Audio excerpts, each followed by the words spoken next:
자, 나리스TV 오늘 나눠볼 이야기는 책인데요. 이 책입니다.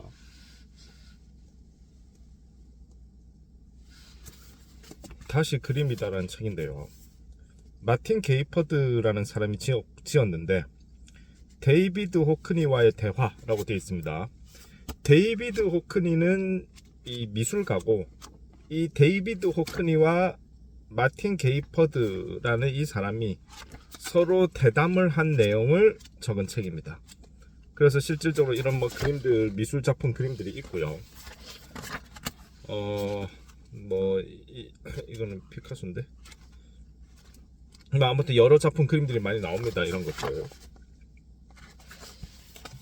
근데 이제 미술 관련 책이 대담인데, 이제 미술 관련 책을 제가 이렇게 본격적으로 한 거는 이렇게 다 읽어본 거는 거의 처음 같아요. 뭐 학교 다닐 때 미술 시간에 뭐 배우고 공부하고 뭐 이런 정도지, 특별히 예술, 특히 미술에 대해서 엄청 관심을 갖고 책을 읽어보고 연구해보고 이랬던 적은 없는데, 일단 그런데 이제 그런 와중에서 이제 이 책을 처음 읽어봤어요. 일단 호크니라는 이제 화가가 유명한 화가일 텐데 저는 사실상 처음 들어봤고, 근데 이제 뭐 미술 하시는 분들은 잘 아시겠죠. 그래서 이제 마틴 게이퍼드라는 사람하고 대화를 주고받은 이 책인데, 이 책을 읽었을 때의 느낌은, 일단 미술에 대단히 애착이나 관심이 있는 사람이 아니면 아마 이 책을 다 읽기는 좀 어려울 수 있고, 미술이나 예술에 막 관심이 있고 거기에 대한 좀 나름의 해박한 지식과 뭐 그런 게 있으면은 그러면 이제 흥미롭게 읽을 수 있는 책이 되겠죠. 일단 뭐 교보문고나 이런 데서의 평점은 높았던 걸로 기억은 되기는 하는데, 사실 저는 미술에 특별한 관심이 있는 쪽은 아니다 보니까 이 책을 읽으면서 진짜 그러니까 이제 평점이 높다는 걸 이제 뭐 재밌었어요 뭐 이런 거잖아요. 근데 제가 보았을 때는 미술을 잘 모르는 관점에서는 제가 사실 이거를 보면서 어디에서 대단한 그런 상찬을 할 만한 즐거움을 찾을 수 있는 건지는 저는 잘 모르겠다. 근데 평점은 좋더라. 그럼 뭔가 있다는 건데, 그럼 미술을 한다라는 관점에서 보면은 뭐 재밌는 어떤 대화들이처럼 보였을지는 모르겠다라는 생각은 들어요. 그러니까 예를 들어서 우리가 정치 대담집이 나왔을 때, 예를 들면 옛날에 이제 대담집으로서 뭔가가 책이 많이 팔린 거는 이제 뭐 굳이 예를 들면 이제 옛날에 무슨 안철수의 생각이라는 책이 처음 나왔을 때, 그때 엄청 관심을 받으면서 엄청 팔렸잖아요. 이제 사실 그 책은 읽지는 못했는데, 어찌되었건 그 책이 그때 대단히 이슈가 됐던 건 사실이잖아요. 근데 이제 그게 대담집 형식이었잖아요. 근데 이제 이 대담집 형식이라고 하는 것이, 예를 들어서 그러니까 이제 뭔가 이제 똑같은 아까 얘기했던 그 책을 얘기했었을 때, 뭔가 대한민국 한국 정치에 어떤 누군가 되게 관심이 많고 막 엄청 많이 안다 했을 때, 그런 대담집이 그렇지 않은 사람이 읽었을 때보다 훨씬 더 재밌게 느껴질 수는 있겠죠. 그러니까 그런 게 영향을 미치는 책이다, 이 책도. 왜? 대담집이 되다 보니까 이게 이제 쉽게 얘기하면 이 미술 전문가와 어쨌든 이 작가도 아마 그런 쪽에서 활동을 하는 분이 될 테니까, 그런 분들 간에 서로 대담으로 짜여지다 보니까 대단히 우리가 대화를 할 때 대단히 어떤 이 일반적으로 뭔가가 내 분야에 대해서 이야기를 할 때 쉽게 얘기하면 일반적으로 이야기를 하지, 뭐 대단히 어떤 초심자를 위해서 뭔가를 해줘야지 이런 건 아니잖아요. 그러니까 지극히 이 책도 그렇게 느껴져요.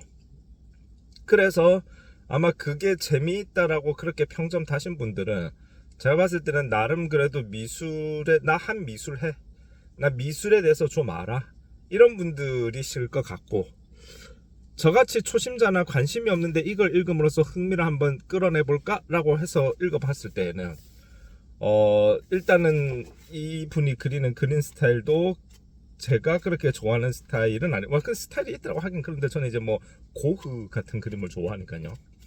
그림 자체는 뭐 잘 그린 것 같긴 한데, 이분 그림 특징은 제가 보면 약간 크레파스로 그리는 느낌이 나는 그런 식의 그림 같거든요. 이제 그것보다는 저 이제 고흐 같은 스타일을 좋아하는데, 어찌되었건 미술에 대한 지식이 있지 않은 상태에서 이 책을 읽어보니까 둘의 대화가 솔직하게 얘기해서 뭔 말인지 모르겠어요. 막 흘러가는데 이게 뭔 말이지? 이런 것들이 조금 있다는 거죠. 그러니까 예를 들면 이런 거예요. 조명이라는 단어가 매우 건조하고 기술적인 주제처럼 들릴지도 모른다.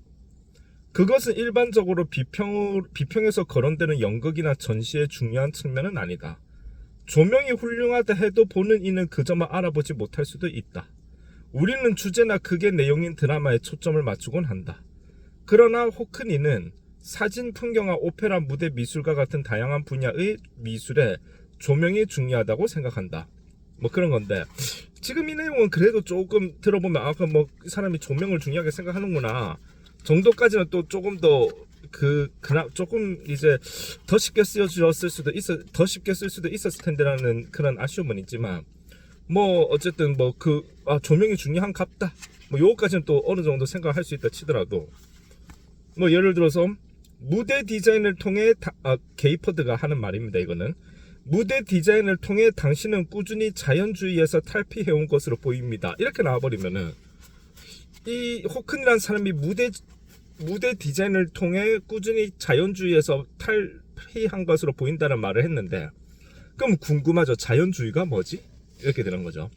미술에서의 자연주의가 뭐지? 이렇게 됩니다. 제 기억이 맞다면 모르겠지만 옛날 우리 문학 시간에 국어 배우잖아요. 수능 시험 쳐야 되니까. 그때 제 기억이 맞다면 거의 맞는 것 같긴 한데 자연주의 소설, 영웅주의 소설 두 개가 대척점을 이룬다. 그런 식으로 공부했던 것 같거든요.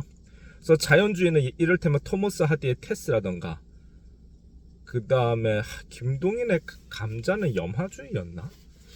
아무튼 뭔가 자연주의는 주인공이 뭔가 자기가 노력해서 뭔가 바꾸려고 해도 외부적 환경의 엄청난 압력에 의해서 결국에는 무력하게 그 시도가 실패로 돌아가고 그래서 인간은 결국 그런 환경의 영향을 받을 수 없다. 이게 자연주의였던 걸로 기억되고 영웅주의는 그와는 반대죠. 홍길동처럼 비범한 인간이 내 주변의 환경을 바꾸어낸다. 이게 영웅주의고 그래서 자연주의 소설과 영웅주의 소설이 서로 대척점을 이룬다. 이게 제 기억이 맞다면 그런 식으로 배웠던 것 같기는 한데 어쨌든 그럼 미술에서의 자연주의가 뭐지? 이런 의문이 생기는 겁니다. 근데 솔직하게 다들 아시겠지만 그런 표현들 있잖아요. 있어 보려고 쓰는 표현들 아방가르드하다. 아까 얘기했던 이런 자연주의를 탈피하다. 그런 것 등등등등.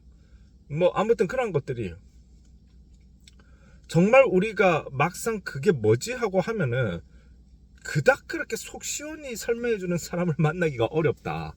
그래서 제가 혹시나 드는 생각이 이 예술에 대한 담론이라고 하는 것이 엄청 어렵잖아요. 쉽게 얘기해서 미학이란 것도 있고 하니까 그 전공자들이야 엄청 깊이 있는 뭔가가 있는지 모르겠지만 때로는 이런 생각이 들어요. 이거 어려워서 어렵다기보다 어렵게 보이려고 노력하는 거 아니야? 사실 실체는 미약한데? 이런 생각이 들 때도 있다는 거죠. 그렇지 않고서야 제가 이거를 이제 한 권을 다 읽는 데 있어서 이만한 책을 저는 그렇게 보거든요. 모르겠어요. 이게 사실은 엄청난 전공자를 위한 책이었는데 제가 멋모르고 읽었는지 모르겠지만 그래도 대한민국의 일반 정상적인 교육을 다 마치고 일반적인 교육을 다 마치고 그리고 이제 어찌되었건 대학이라는 곳을 졸업했다면 그래도 아무리 내가 이른바 멍청하고 예를 들면은 무식하고 해도 왜냐면 기본적으로 사람은 아무리 본인이 지적이려고 노력하고 해도 근본적으로는 인간의 한계라는 게 있으니까 사실 늘 느끼는 것이 저도 참 나라는 사람이 더 지성이 있었으면 좋겠지만 이거 무지성이 아닌가 무지성까지는 아니라고 해도 아무튼 이른바 그러니까 내가 얼마나 무식한지 아는 거죠. 그러니까 이제 이 책도 읽고 하는 건데 무식한 거 알아서 참 다행이다 생각도 하지만 근데 그래도 어쨌든 고등학교까지 해서 입시랑 간문을 뚫고 대학이라는 것을 졸업을 했는데 그런 사람이 읽었는데도 산뜻하게 이해되는 느낌이 별로 없다라고 할 것 같으면 이 한 권을 읽는 동안 몇몇 부분 빼고는 그러면 이게 과연 나의 무식함만을 탓해야 될 일일까? 라고 하는 그런 생각 사실 좀 들긴 하거든요. 그렇다고 제가 무슨 뭐 미술학 원론 뭐 이런 책을 고른 것도 아니고 지금 이건 일반 사람들 읽으라고 나온 책이 맞잖아요. 근데 문장들이 아까 얘기했듯이 그렇게 적혀져 버리면은 너무 어렵고 뭔 얘기하는 거지가 되는 거죠. 이것도 있습니다. 예를 들면 르네상스 미술의 환영과 바로크 미술의 연극성이 밀접한 관계를 맺고 있기 때문에 호크니가 자연주의에 또 나오네. 자연주의의 덫에서 빠져나오기 위한 노력에서 그곳으로 거슬러 올라가 자신이 나아갈 방향을 찾았다는 것은 그리 놀라운 일이 아니다. 이게 뭔 말이지? 이게 뭔 말이지? 그러니까 아니 그리고 자연주의를 본인이 쓰려면 쓸 수 있겠지만 그래도 일반인을 위해 살려면 이게 혹시 주석이 달려있나? 아무튼 주석 표시가 없거든요. 그러니까 여기서 말하는 자연주의가 뭐인 거지? 라는 생각도 들고 그래서 내가 무식해서 자연주의를 모르나 보다 이럴 수도 있는데 솔직히 좀 묻기도 그래요. 주변에 미술 좀 했다는 사람한테 이거 보여주면서 여기서 말하는 자연주의가 뭐예요? 라고 물어봤을 때 그 사람도 선뜻 대답을 명쾌하게 못 해준다라고 할 것 같으면 그럼 서로 괜히 민망해지잖아요. 그러니까 이게 선뜻 물어봐도 되는 거 맞나? 약간 이런 느낌도 좀 들고 그 다음에 이것도 그래요. 이와 같은 근본적인 생존율의 차이는 과거에는 같은 사람이 양쪽 분야 모두에서 활동했다는 사실을 드러내지 않는다. 이 뭔 말이야? 이렇게 되는 거예요.